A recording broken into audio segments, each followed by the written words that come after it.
When I was 16, my high school crush invited me to a New Year's party. At one point, she said, "There's been something I've wanted to do." And she leaned in to kiss me. Now, instead of kissing her like a normal person, I literally dodged the kiss and proceeded to run away from the party. I thought this girl was literally pranking me. The possibility that she actually wanted to kiss me didn't even enter my mind. Now, the ways you've rejected yourself probably aren't quite that humiliating, but we've all hesitated to make a move when we liked a girl because we assumed she would reject us.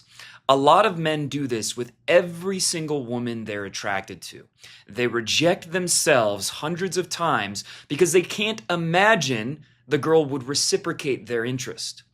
Negative beliefs create a self-fulfilling prophecy. Fortunately, so do positive beliefs. If you think women find you attractive, you will feel more inclined to take risks, like asking a girl on a date or leaning in for the kiss. You assume she probably likes you, so why wouldn't you go for it?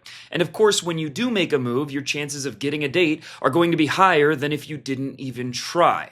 So even if you currently believe that women find you unattractive and that your situation is hopeless, you can transform your mindset over time.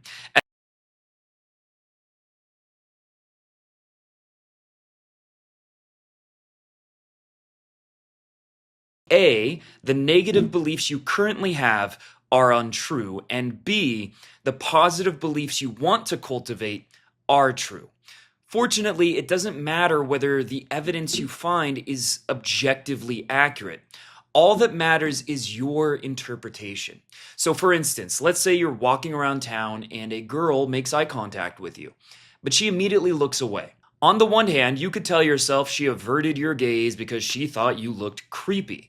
But on the other hand, you could tell yourself that she looked away because she was attracted to you and it made her feel shy. Now, you have no way to know for certain which of these is true, but your interpretation of what that girl's glance meant can reinforce either negative beliefs or positive beliefs. If you tell yourself the girl thought you looked creepy, that will fuel a limiting mindset and give you an excuse to avoid approaching her and other women in the future. But if you assume that the girl looked away because she thought you were hot, you're giving yourself a reason to take more risks. Women do find you attractive, so you might as well start putting yourself out there. You can apply this line of thinking to anything a woman does. If a girl touches her hair as she walks by, you could think that she was just doing it out of habit, or you could think she did it because she saw you and felt attracted. When a girl asks if you have a lighter, you could assume she just wanted a lighter, or you could assume she's using that as an excuse to approach you because she finds you attractive. If you see a cute girl trip over herself as she walks by, you could assume that she's clumsy, or you could assume that she saw you and was so attracted that she lost her balance.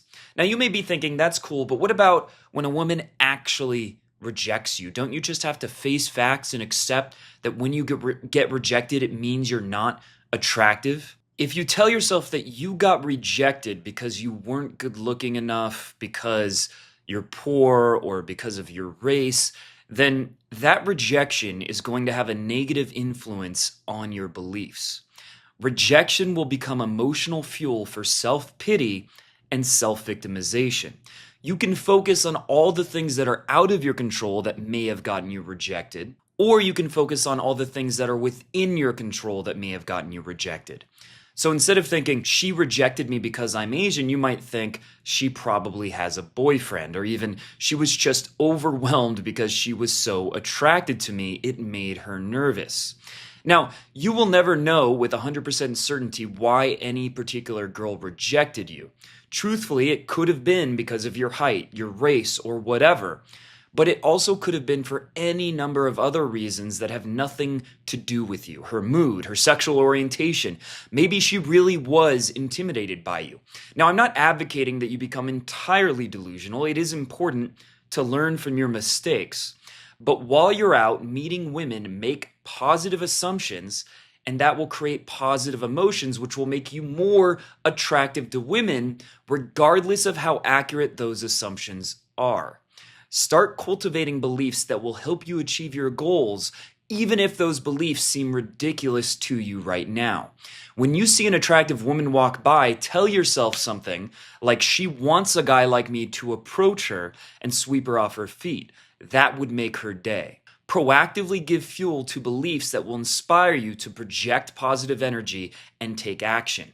It might be irrational to think that every woman you meet finds you irresistibly attractive, but if you adopt that belief, you're going to be much more likely to ask girls on dates, to go for the kiss, and to invite a girl home with you when the time comes. And although some of those women will reject you, many others will like you enough to say yes. And then your belief that women are attracted to you will lead you to create opportunities and results that prove women are attracted to you. Whereas the belief that women find you unattractive will take opportunities away from you.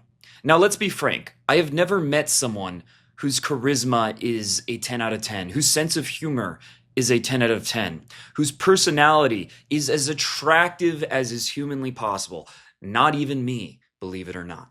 Now, every single person I've met has had plenty of leeway to make their personality more appealing. Even though your physical appearance, your race, and other things outside of your immediate control do play a role in dating, you shouldn't waste your mental energy obsessing over those factors, because I can guarantee you are not maximizing the factors that are under your control, like how many women you approach, how many women you ask out. By focusing on things that you can actively improve, you are empowering yourself to make positive changes. But if you fixate on the factors outside of your immediate control, like your race, height, and wealth, you are disempowering yourself and creating an excuse to feel bitter, both towards yourself and towards women. Until you can legitimately say you're a 10 out of 10 in every aspect of success with women that's within your control, your personality, the amount of action you're taking, etc., you have nothing to gain by thinking about how the factors outside of your control are limiting you. You can't know how much your height or physical appearance is getting in your way until you've mastered those elements that are within your control. Changing your beliefs is a long-term process, and although the effects of your efforts will be subtle at first, they will become profound over the course of weeks and months. Understand, if you don't take control of your beliefs, they will take control of you. Take weight loss as an example. When you believe that you can't lose weight because of your genetics, you're big boned or whatever, you won't see any reason to count your calories or go to the gym. Now, conversely, simply being open to the possibility that you can lose weight will inspire you to take action. Maybe you should try that diet you heard about. Maybe you should start going to the gym. Then, once your physique starts to change because of the work you put in, your internal beliefs will change in tandem and inspire you to take even more action. This becomes an upward spiral of personal growth. Now, the same is true in dating. Our mindset can take us on an upward spiral or a downward spiral. The harsh reality is this: without conscious effort, the default momentum is downward. Fortunately, you can shift that momentum upwards by adopting the strategies and mindsets you just learned.